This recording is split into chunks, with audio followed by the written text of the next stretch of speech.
Terraformers Friday. What do you guys think of the new intro? I love it. The guys at the PCN cooked it up for me, and I can't wait to see what you guys think of it. I just wanted to pop into this before we actually went into the review. It's the Transformers KRE-O's Devastator set, and it's the Toys R Us version, not the basic version you'd find anywhere else. Now, I have to let you guys know, I filmed this one a little while ago, so obviously I'm dressed differently, and I could use a shower by this point. I'm sure you didn't need to know that, but I felt like talking too much. Oh, and at the end of the episode, we are now doing a different way of showing where you can reach everybody. Like, you can reach Dirt and the others at the PCN through Twitter, email, the hotline, the website, the forums, all that fun stuff. But I'm out of breath. So, unlike Dirt, I am unable to tell you guys individually every week about that. So we're just going to use the same footage we used last week, and we're probably going to do that every week from now on. And it's either that or a credit roll. And I'd rather not give you guys another credit roll. If you want to see a credit roll, you can watch my show over at Geeks Obscure Reviews on YouTube. That show gets a credit crawl, but I enjoy that. I feel it fits that spectrum, but not the spectrum we're doing here. So anyway, let's just jump right to it. Hey guys, so today we've got the Autobot Assault Devastator KRE-O set. Now, this one is bigger than the average set you would find in stores because it is the Toys R Us exclusive variant, and there's not a lot of, well, there is a lot of difference, but in the regular set, you would get the Devastator, you would get, well, you get most of what's in here. You would get all of these characters. You would not get the Gunner, but what's more important about what you would get is what you would not get. In the regular set, you get a regular Devastator. This is the Generation 2 repaint Devastator Kreon. If you don't know, Kreon is the little minifigures for the KRE-Os. And this set also comes with a large-scale Ironhide figure, which I love. It's the biggest reason I got this set. Like, I love the idea of getting all these Kreon characters, but honestly, they're not as much fun unless you have the companion giant version. Now, the one problem I do have with this set is that Devastator is made out of 4 characters. And in most, if not all, other variations, Devastator's been made out of 6 characters. So that's a bit of a bummer, but we can live with it. So, okay, I feel I should point out, in this set, what we get special is, obviously, Ironhide, the Gunner, and, interestingly enough, we also get a special porta potty. So, we're going to crack this open and take a look at it as is before we start building. Okay guys, this is the unbuilt Devastator set. If you can see, I've actually tried to organize the pieces so I know where everything is, and it's a big help, but it still does not make things completely that easy. Normally I would do a speed build to show you guys what it looks like to put these things together, but look at this set. It is monstrous. So I'm just going to go ahead and build it, but before I do that, I will show you the other things it came with. Came with a sticker sheet, which I have used. Again, sorry you didn't get to see that. We got the construction site book for instructions. Let's see what else. We've got Scrapper and Hightower instruction booklet. And then Scavenger and Drill Bits instruction booklet. And then the exclusive stuff is all in this booklet for Ironhide's build. And I know building Devastator is in one of these books too, but I'm not going to look for it. So right now, I'm going to put these together in vehicle form. So we'll get to see that and the actual construction site, and then we will be back in a minute. Okay, this is everybody in their vehicle form. It's a little crowded, but we'll do what we can. This is obviously Ironhide. And then we've got the Constructicons. This one is Hightower. This one is Scrapper. This one obviously is Drill Bit, and this one is Scavenger. You can see that. what I really like about this set that you wouldn't get in a regular one, just the Toys R Us exclusive, is the little porta potty right back there. So these are their vehicle modes as well as the construction site characters. Forgot to move these guys out of the way, but we got Ironhide, and then we got G2 Devastator, as opposed to the regular one, which would be a light lime green. This is the yellow and purple one. And if you look really close, he's got a replica of Megatron's gun. And I don't know how many times they've done that, but I think that's really awesome. And I don't know if this is noticeable or not. This was part of the series where they were like pushing Dark Energon. So it came with this extra chest piece that was supposed to like show that they were under the power of the Energon for some reason. And there are these 4 pieces that put together with that Energon thing, but we'll get into that later. But I don't know if we can see all these guys, so let's move this. And we've got the foreman in his little house. We got the scaffolding. We've got the guy here. And then, if I can move this, we've got the guy in the porta potty, and then the guy working the cement mixer. And these things are a lot of fun.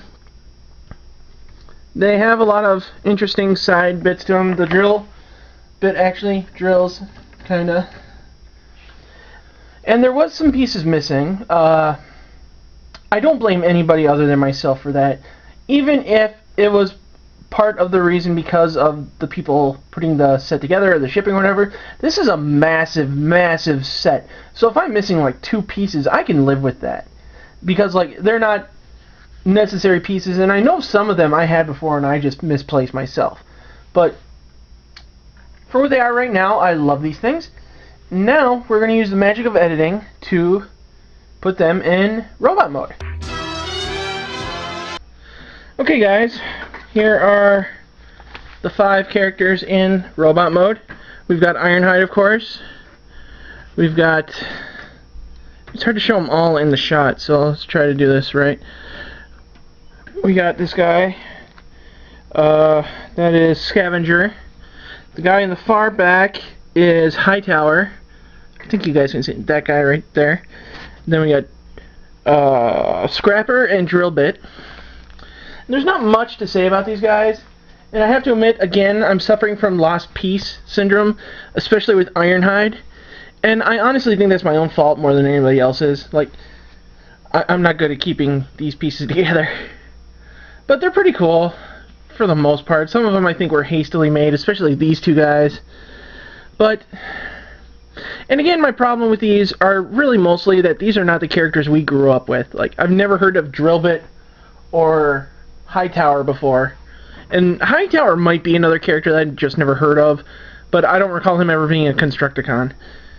But they're all built pretty well. Actually, I'm really impressed with Ironhide's build, considering he's an exclusive. He's got the door back wing thing going on, and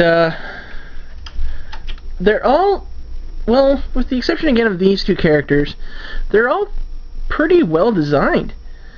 And well, that's all we got for these figures, so now we're going to go and show off Devastator. Okay guys, and now that's Devastator. He's clearly twice as tall as Ironhide. He's a mishmash of the 4 other pieces, which in terms of size works out pretty much. We got the pieces of the drill bit and the wrecking ball and the scooper and whatever else. The claw, which I don't remember. And we got these tank treads on the back. You can tell that this piece and this piece do not match because I ran out of these pieces. And I blame myself. I easily could have lost it. So, he's pretty massive. What I really like about this thing, sometimes there's good and bad with these figures. The only bad is like the occasional pieces like these pieces don't want to stay on, so they fall off or whatever, and I've already lost 2, and I blame myself on that. My mind was wandering. But what I really like about this guy is the head sculpt is very reminiscent of the G1 character, and I like that a lot.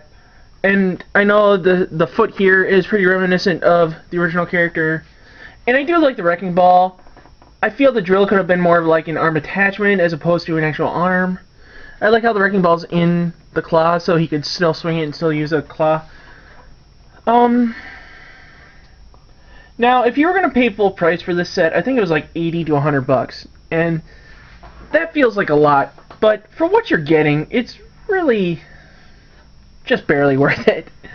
I think I got this on clearance because KRE-O is not as popular as it was, if it ever was popular. But I'm very happy with this buy, and if you can snag a Devastator Ironhide Toys R Us exclusive set, I would highly recommend it. So yeah, if you can find one of these sets, I would recommend it. It's a lot of fun to play with. It's a little bit of a hassle to transform and transform and transform again, but there's something really satisfying when you've got the put together and you're ready to play with it.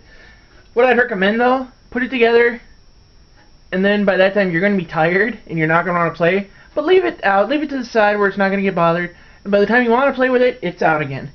And if you feel like, oh, but I want to build, take Devastator apart and build them into the vehicle modes or the 4 robots. There's always something to do with this set, and it's always a lot of fun. Oh, and I forgot this piece of Dark Energon. You can see that. Each set in this wave came with a piece of that to make this big giant laser gun, which I will not show you.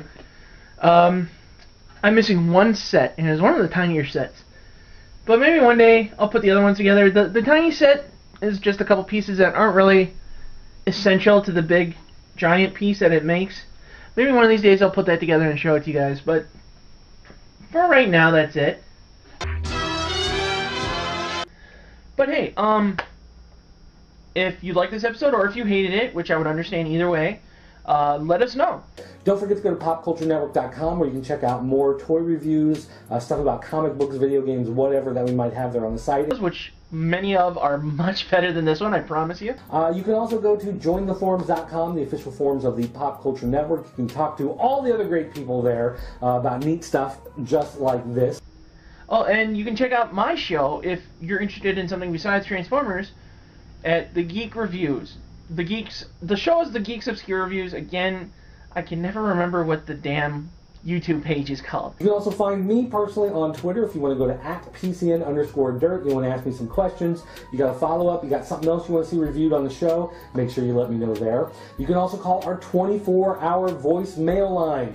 It's area code 217-953-4025. That number is burned into my brain. I'm never going to forget it. Make sure you call and leave us a voicemail message. So take a look at all that, and I hope you enjoyed this episode, and I hope you enjoy past episodes and future episodes. And until next time, this is The Geek for the Pop Culture Network, saying good journey. That's going to do it for me, guys. Thanks for watching, and I'll see you next time.